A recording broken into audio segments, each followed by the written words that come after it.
नमस्कार दोस्तों, आप देख रहे हैं खबर एक नज़र। अभी हमारे सामने पार्षद सागर लामा जी हैं। नमस्ते सर। नमस्ते। पहले तो बहुत बहुत शुभकामनाएं सर आपको। धन्यवाद, आभार आपका। सर, अभी जो कार्य चल रहे हैं यहाँ पे जी हमने देखे कि जैसे ये रास्ते भी थोड़ा टूटे फूटे हैं। जी जी तो आप उनके बारे में थोड़ा बताएंगे हमें? जी, जैसे कि आपको बताएंगे, जो रास्ते जो बरसात के कारण जो थोड़ा क्षतिग्रस्त हो गया था, जो पीडब्ल्यू के माध्यम से वहाँ पे हमने लेटर दिया है और इसको जल्द ही इसको दुरुस्त कराने की बात कही गई है।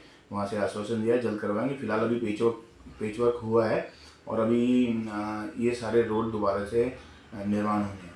अच्छा, पहले भी आप पार्षद रह चुके हैं। जी जी आप दोबारा भी पार्षद मतलब बन जी। गए हैं। तो आपने ऐसे क्या सोचा कि मैंने दोबारा पार्षद बन के कुछ अलग करना है? नहीं, ऐसा तो कुछ नहीं, कुछ अलग। जो लोगों का जो कार्य होता है उस पर समय से कार्य कर पाऊँ मैं और उनके जो सुख दुख पे खड़ा हो पाऊँ, और जो भी कार्य हमें देते हैं, जो वार्ड के माध्यम से हमें काम मिलता है, लोगों के जो कार्य होते हैं उनको पूर्ण करना है बस। और जो विकास कार्य हैं वो लगातार हम कर ही रहे हैं, तो आशीर्वाद मिलता रहा है, तो इस वजह से दोबारा ही पार्षद बन पाएँ। जैसे बरसात काफ़ी हुई थी इस समय, आपदा आई थी। तो ये यहाँ पे कुछ नुकसान हुआ? जी जी जी, बहुत नुकसान हुआ है। वैसे तो हम देख सकते हैं कि बहुत बड़े बड़े नुकसान हुए हैं हर जगह, थराली पंजाब, हिमाचल। तो लेकिन हमारा जो वार्ड में गुच्चू पानी क्षेत्र है, तो वहाँ पे भी जो हमारे गरीब परिवार जो रहते हैं, निर्धन परिवार जो थे, तो उनको बहुत बड़ा नुकसान हुआ है। उनको घरों में पानी तक घुस गया, उनके सामान सारे जो बह चुके हैं। तो सरकार के माध्यम से जो उनको सहायता मिली है, वो उनको उसके अलावा भी उनको बहुत बड़ा नुकसान हुआ है, वो भरपाई नहीं हो पाएगा। क्योंकि घर जो है वो आशियाना होता है, अगर घोंसला टूटता है तो बहुत दुख होता है। तो इसी आपदा जो है वो बहुत ही दुखद घटना थी हम सभी के लिए और उन परिवारों के लिए जिन्होंने उसको सहा। आपने कुछ सहायता की उनकी? हाँ बिल्कुल, अपने माध्यम से जो हो चुका है, तो हम खड़े साथ में खड़े भी रहे, और जो अपने से हो पाया वो सहायता करी। किस प्रकार की सहायता की आपने? जैसे राशन हो गया और अन्य जैसे जो भी उनकी ज़रूरतमंद रोज़ जो रोज़ की आवश्यकता होती है, तो जो भी प्रकार के जो उनको मदद दे सकते थे उस प्रकार से दिया गया। अच्छा, कुछ वार्ड में हमने ये सुना कि नगर निगम से जो कर्मचारी मिल रखे, सफाई कर्मचारी, किसी वार्ड में कम मिल रखे, किसी वार्ड में ज़्यादा मिल रखे। जी, आपके वार्ड में कितने हैं? हमारे वार्ड में 10 कर्मचारी हैं हमारे पास। फिलहाल अभी ये बताया गया था कि अभी कर्मचारी को बढ़ाएगा। ये आपने सही मुद्दा उठाया है।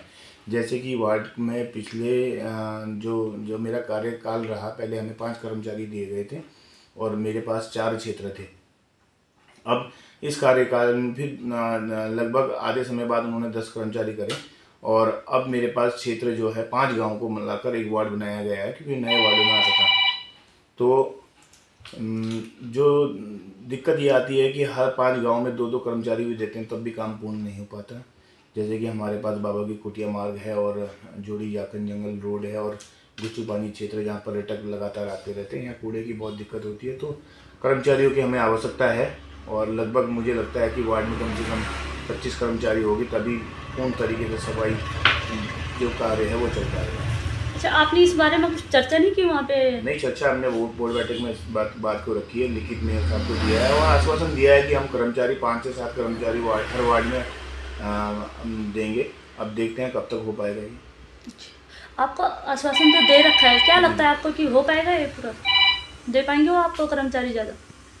नहीं, बोला तो है, तो अब देना तो पड़ेगा ही उनको, क्योंकि हमें ज़रूरत है। और जिस तरीके से हमारे पास इतना बड़ा वार्ड है, तो 2-2 कर्मचारी भी हम बांटते हैं तो कार्य पूरा नहीं हो पाएगा। 10 कर्मचारी से हम कहाँ तक कर पाएंगे। अच्छा, इस वार्ड में कूड़े का भी काफ़ी वो है, कूड़ा देखा हमने हर जगह पड़ा हुआ है। मैं वही आपको बताया कि जैसे कि बाबा की कुटिया की जो मार्ग है, वहाँ पर जो है हमारे वार्ड के जो भी हमारे वार्ड में जो कर्मचारी हैं वो अपनी पूरी उससे सफाई करते हैं। लेकिन जो हमारे आसपास के क्षेत्र, जैसे बाहरी क्षेत्र से वहाँ पे गाड़ियाँ भरकर आती हैं और रात को उस तरफ कूड़ा फेंक कर चले जाते हैं, तो इससे बहुत बड़ी हमें दिक्कत हो रखी है। और हमने इस विषय में पत्र के माध्यम से, लेटर के माध्यम से अनुरोध किया था कि भाई आप उस इलाके पर सीसी कैमरा लगाया जाए, जिससे कि ये पता चले कि भाई कौन कूड़ा फेंक रहा है और उन पर कार्रवाई हो पाए। अच्छा, ये उत्तराखंड है, जो नई पीढ़ी है वो नशे की ओर काफ़ी चल रही है। अब वो आपने देखा होगा उत्तराखंड में अभी ज़्यादा चल रहा है। जी जी। उसके लिए क्या कहेंगे फिर आप?